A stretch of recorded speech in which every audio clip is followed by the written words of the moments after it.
Pride Month may be coming to a close, but efforts to highlight members of Staten Island's LGBTQ+ community, the accomplishments they've made, and the challenges they still face remain ongoing.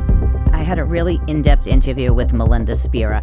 I think she gives the best advice for parents. The biggest thing she said is they have to support their children. And as a parent, you have to let go of the perception of what your child's life would be like and embrace their identity and who they have become. And she has liberal views and things, but she really said it's still a struggle for any parent. And it took her 10 years, the littlest thing from using the right pronoun to accepting her child's lifestyle. And I think they are a great example of a mother and child who really have overcome all the challenges and have a wonderful, wonderful relationship.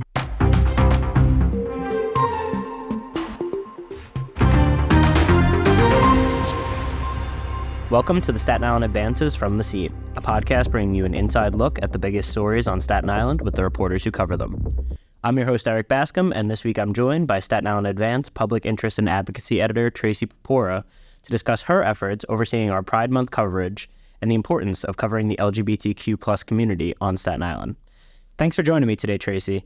I've had you on the podcast plenty of times now, but this is the first time having you on since you became my boss a few weeks ago when I transitioned to your team. So I feel like I might have to choose my words a little bit more carefully now. But I'm actually really excited to be working with you in my new role. For our listeners who may not be aware, obviously, it's not like we made a big announcement or anything, but I've moved from my work on the community news team doing primarily transportation work over to the public interest and advocacy team with Tracey, where I'll be doing some more political work, some deep dives on some data, and hopefully eventually some really cool investigative stuff. So I've been working with you 4 years, but now to be working for you is probably going to be a little different, but I'm really looking forward to it. Well, you're a great addition to the team, and I'm very excited to be working with you now. Thank you. I appreciate that. And so I have you on today to talk about Pride Month on Staten Island, which, as we know, is in June, but on Staten Island, and we're going to get to this, it's actually celebrated oftentimes in May. But I just wanted to talk a little bit about, you've been at the paper for a while, on and off. So I was curious when you first remember kind of Pride Month events popping up here on Staten Island. Well, the first Pride Month was declared by Bill Clinton in 1999. But I remember events popping up in the early 2000s is when we started to see a presence and some events here on Staten Island. That's about over 20 years ago at this point, which is kind of crazy to think about. I think a lot of people hear like 2000 and they're like, oh, that was a couple of years ago. It's no longer the case. So I'm curious, in your time here, how have kind of the celebrations on Staten Island and our coverage of them kind of changed throughout those years? Well, we always covered Pride Fest as an annual event that is hosted by the Staten Island Pride Center. But in recent years, we've initiated more advocacy projects around Staten Island's LGBTQ+ community, particularly their exclusion at the St. Patrick's Parade on Staten Island. To our knowledge, it is the only parade left in the world that still excludes LGBTQ+ groups from marching under their own banner. Yeah, which, is something that we have documented for years now, and we've even talked about on this podcast, so people can go back and listen to that. I think we've actually had podcast episodes on it the last 2 years, one of which I believe you joined us for as well. So that's something that we've really tried to advocate for at the Staten Island Advance. And it's interesting because you talk about advocacy and the importance of that at our paper now. We even changed the name of this team, right? Like this wasn't originally the public interest and advocacy team. I think it was probably the politics team or the whatever it might be. But I think it's interesting that we've kind of gone in a different direction where we're not only trying to cover these things, but choosing things that we think are important here at the paper and obviously covering them from a straight news perspective from the reporters, but then also having opinion pieces and featuring different people that we may have not in the past. So I really want to commend the work that we've done here at the Advance in recent years of trying to push things forward in that direction. But let's talk a little bit about this year's celebration. So, we have the Pride Center of Staten Island, which is the main group that puts on a lot of these things. Not to say that there aren't, of course, other, advocacy organizations or LGBTQ plus groups here on Staten Island who are doing things, but the Pride Center is kind of central to a lot of what goes on here. So can you tell me a little bit just about the Pride Center first and what they do not only during Pride Month, but year round? Well, one of the things is they organize a lot of events on Staten Island that cater to the LGBTQ plus community, but they also offer a lot support groups. They have a network of people where they really offer so many different programs and so many different things for people to get involved, whether you are a member of the LGBTQ plus community or an ally. There are so many opportunities there for you to get involved, sponsor certain events. They have a presence at a lot of events that occur on Staten Island. So any types of festivals or, any type of public event, there's always a table from the Pride Center. And I think it's a very good resource for especially young people who may be struggling with coming out or struggling with how to talk to their parents or to their peers. And it's a really good place where they have many groups and many resources. Yeah, absolutely. And so I want to talk a little bit about what they were doing for Pride Month this year. But, on Staten Island, as I kind of mentioned earlier, Pride Month kind of spans 2 months, right? Because they seem to hold most of their events during May, and then you have Pride Month being traditionally celebrated during June. So why is it that they kind of split things up like that? Karen Bullock, the president of the Pride Center, told me the reason that the Pride Center of Staten Island holds their events throughout May is so they can go support the other boroughs in their Pride events. And in turn, people from the other boroughs can start Pride Month early and come and celebrate here on Staten Island as well.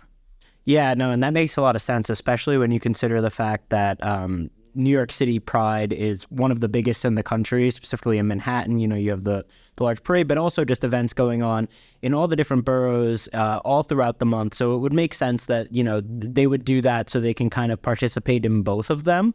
So I'm curious, what were some of the events that were put on this year on Staten Island? Well, they had a full roster of events that began in early May.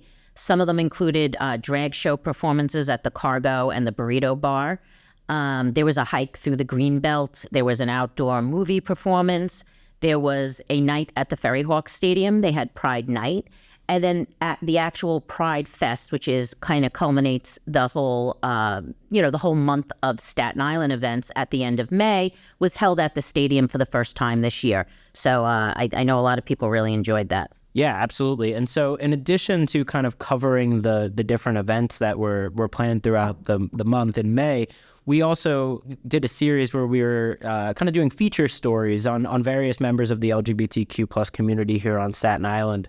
So I was curious what the thought process was on that, why you think it's so important for us to highlight these Staten Islanders and kind of what we're hoping that our readers can gain from that content. Well, this is all part of our effort to highlight diversity and inclusion efforts happening on Staten Island and beyond. I think it's very important to put a spotlight on the borough's LGBTQ plus community because Staten Island often gets a bad rap as probably not the most inclusive borough.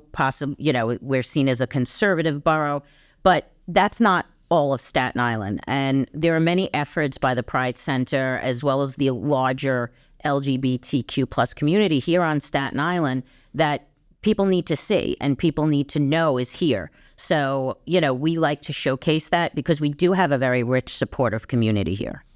Yeah, absolutely. And I think kind of shifting that narrative in a way of the way that Staten Island is viewed in some senses is really important. And so can you tell us a little bit about, I know that you were the driving force behind our Pride coverage this year. You were serving as the editor for pretty much all of these stories, right? And you were recruiting people not only from your team, but from other teams to kind of pitch in and help out and work on some of these stories. So I was curious if you could tell us a little bit about some of the different residents who were featured this year. Yeah, we took a broad range of people. We had done this last year, so we wanted to have a little bit more of a deeper dive this year. And one of the first profile that we ran out by Lauren Lavallo was on State Senator Jessica Scarcella-Spanton. She's a fierce advocate and ally for the LGBTQ plus community. And she's the only elected official that took part in a very peaceful protest before the St. Patrick's Parade on Staten Island this year. And she's vowed to do everything in her powers to make that parade inclusive. We also profiled Alan Arthur Aurelia and his husband, Jamie. They're both very accomplished musicians here on Staten Island, and they have been married for a long time. When they initially got married, Jamie identified as a woman, but Jamie is now transgender, and they've stayed together. And we really thought it was a really great true love story. And the way Alan said, he said since the pandemic, he views love in a different way. It's deeper than cosmetics and things like that. And then we had a mother, Melinda Spira, who talked about her 10-year journey of accepting her transgender child. We had Anthony Wilkinson, who wrote My Big Gay Italian Wedding, that was on Broadway for many years and is doing an upcoming show in Atlantic City. We had George D. Adams, one of the island's first openly gay assistant district attorneys.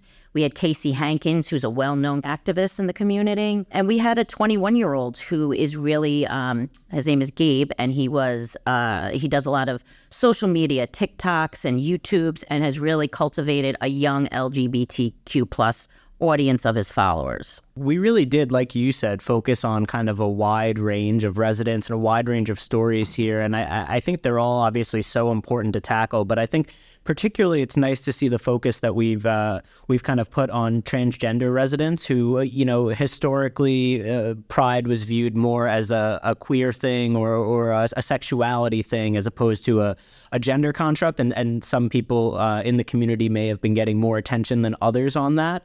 And obviously we know if you look around the country right now, many of the challenges faced by the transgender community, the violence against them, the restrictions to care, to gender-affirming care. So I think that putting that out there was something that was really important, and I think that it's great that we made kind of a conscious effort this year to feature some of those stories as well. So I just wanted to kind of note that before moving on. We'll be right back. The Mayor of Maple Avenue is a powerful multi-part podcast about Sean Sinisi, a victim of former Penn State football coach Jerry Sandusky, who was arrested 10 years ago for numerous child sexual abuse charges. The podcast series is written and hosted by Pulitzer Prize-winning reporter Sarah Ganim, who takes listeners into the world of addiction rehabilitation, where society can be quick to celebrate the consequences for abusers while not addressing the needs of their victims. Subscribe now to The Mayor of Maple Avenue wherever you get your podcasts. Another thing, I know we're going a little out of order here from what I had originally told you, so bear with me, but you mentioned what this means for parents and some of the challenges that they face and some of the challenges, obviously, that their children face in coming out to them or not feeling supported or whatever it might be. So I'm curious, in our reporting and some of the discussions that we've had, what did you hear from parents in terms of what the process is like and what can Staten Islanders kind of take from that?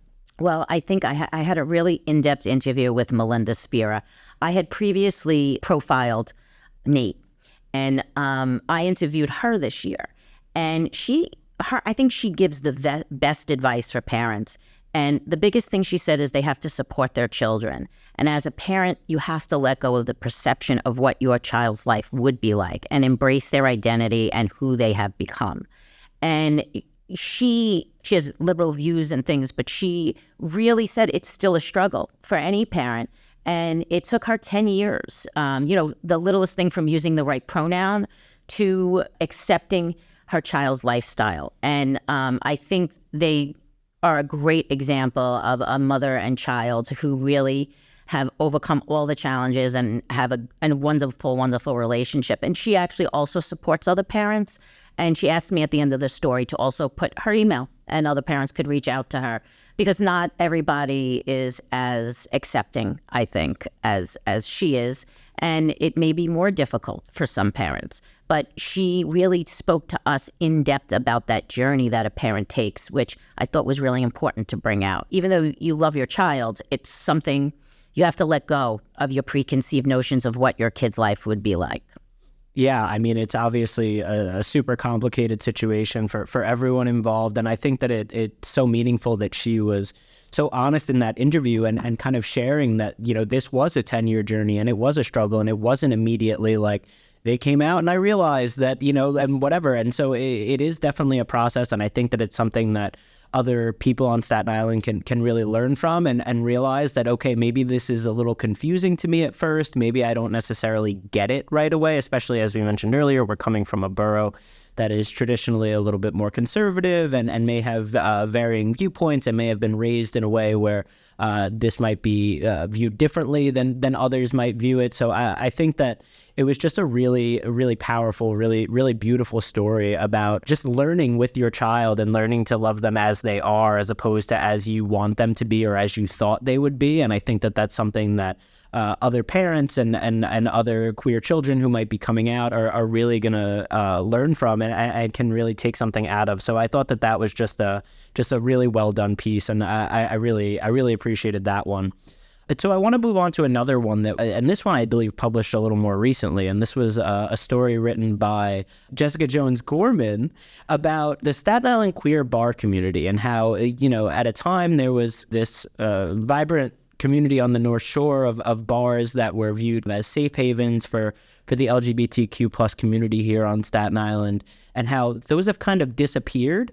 But then in her talking to people, it seemed like that was almost a good thing, or not. You will know better. You edited this story, so you can kind of explain the way that people in the community were talking about it. Well, she spoke to some really great sources. A friend of mine, Chris Bauer, who is one of the pioneers of the LGBTQ plus community on Staten Island. I profiled him last year in our series. And what had been termed gay bars in the 80s was needed because it was a place where you could meet people just like straight people would meet in a bar. And it was also a safe haven where they can feel free to be themselves and not face discrimination. But as there's more inclusion and less homophobia in the world, a lot of people in the community say that it's not needed anymore. I know Carol Bullock spoke to Jessica for that story, and she said it's a good thing. But there's another side to it. People don't meet as much in bars as they did in the 80s and 90s and even the early 2000s. So most people meet online and through dating sites. So there's less of a need to have, a queer bar where you know who you're talking to. I think it's for all different reasons. People don't look at bars as meeting a significant other anymore. So that's kind of why, and it is a good thing that the need isn't there. Yeah, and I think another part of it too, and this is mentioned in the story towards the end, I believe too, is that some of the bars, and we reference Cargo in the story, they know that those places are safe for them. They know that those are supportive, although that bar may not be designated as like this is strictly a place where queer people gather. There are places now throughout the island really where they know that they are accepted. They know that they are welcome. They're doing things like partnering with those organizations to have events. You mentioned Burrito Bar. I know Flagship does a lot of work with that. They've worked with the Alice Austin House on different things. And so I think that the community, the Staten Island community, embracing the LGBTQ plus community as a whole has also kind of contributed to that lesser need for those designated spaces. Yeah, and there was an event that was held after the parade. Because of the exclusion of the LGBTQ plus groups at the St. Patrick's Parade, a lot of the bars there lose business, and that's usually a very big day on Forest Avenue. And as a thank you, the Pride Center organized the Crawl for All, and all those bars participated. Even though the car was not on Bay Street, that was like the culmination of the crawl at night for a drag show. But all the bars on Forest Avenue were very welcoming, especially Jody's, which lost a very large political breakfast that happens every year there up until last year, this past year, because of the LGBTQ plus exclusion from the parade. Yeah, absolutely. And you mentioned the parade, and that kind of leads perfectly into my next topic, which is, the importance of talking about these types of things, not only during Pride Month, but also covering these types of topics year round. And so obviously the parade is a big one, and we've been on that for years now and trying to figure out the funding and who is responsible and who makes these decisions. Is it legal? Is it not legal? And it's not a once-a-year thing. It's kind of a year-round thing that you've kind of been tasked with heading for the past few years. So I was wondering if you could just talk a little bit about the year-round coverage that we do here at the Advance. Well, we cover events year-round, but after the 2020 No, it wasn't. Yes, it was 2020 when several people were not allowed to march at the parade. There were high school bands because they had pride flags. Joe Borelli, a conservative Republican, was thrown off the route because he had a little pride flag on his lapel. So we were about to do a year-long coverage of that, and then the coronavirus happened. So, and then the parade didn't happen in 2021. So 2022 was the first year we could really ramp up this effort. And we started with the parade that year. We literally walked in with the Pride Center when they filed their application and were denied. And we then covered it the entire year. We uncovered things like how much city funds are used for the overtime for all the city services like the fire department, the police department, the sanitation department that goes into the parade that is exclusionary. And we spoke to many people, many politicians put their feet to the fire. And this year, only 3 politicians marched, and Mayor Adams came to the Rainbow Run, which is a run. It's actually called the Forest Avenue Mile, but in years past, it's been dubbed the Rainbow Run because they always welcome the Pride Center and the LGBTQ plus groups to run in under their own banners. And that showed a really big support for the Pride Center. And it's important to actually showcase how large our community is here and what support they really do have. And having the district attorney cancel that breakfast with all the politicians, having Jessica Scarcella-Spanton, our state senator, participate in a peaceful protest, having Mayor Adams walk with the pride flag and march down Forest Avenue before the parade just made a statement. So I'm really happy and proud of our coverage. Unfortunately, it didn't do what we wanted it to do. It's still not inclusive, but we're going to keep covering it until it is. So we'll see what happens this year. Yeah, absolutely. And so before we wrap up, you've obviously talked to so many different people in the community throughout the years now of covering these LGBTQ plus topics. So I'm curious, in your discussions with them, how do they feel about the progress that's been made on Staten Island in recent years, and what more work is there still to do? There's definitely more work still to be done. I think there's a lot more acceptance in the community. I would beg to say that almost everybody knows a person who is, a gay male, a lesbian, a transgender person, a queer person in their own families. And they might know them whether they know that they are or not. Exactly. And, I want to showcase that our community is inclusive and is supportive. And there are a lot of resources out there, especially for the young people who might come from a conservative family and might fear coming out to their parents. But homophobia still exists, like you talked about everything that's going on with lawmakers and just people who are trying to inhibit the rights of the LGBTQ community. And more community activism is needed. More people need to become allies, help and support their fellow community members. I think that's what you need to see more of, not like, oh, I'll come out because, this one day I'll go to the Pride March, but or I'll go to the Pride Festival. They need to come out year round and really support people, their neighbors, and their community. Yeah, absolutely. Well, thank you so much for joining me today, Tracey. It's always great having you on to chat. My pleasure, Eric. Thank you for listening to the Staten Island Advances from the Scene. If you like what you've heard, please make sure to rate and subscribe wherever you get your podcasts, and visit silive.com for the latest on all these stories and more. Thank you for supporting local journalism.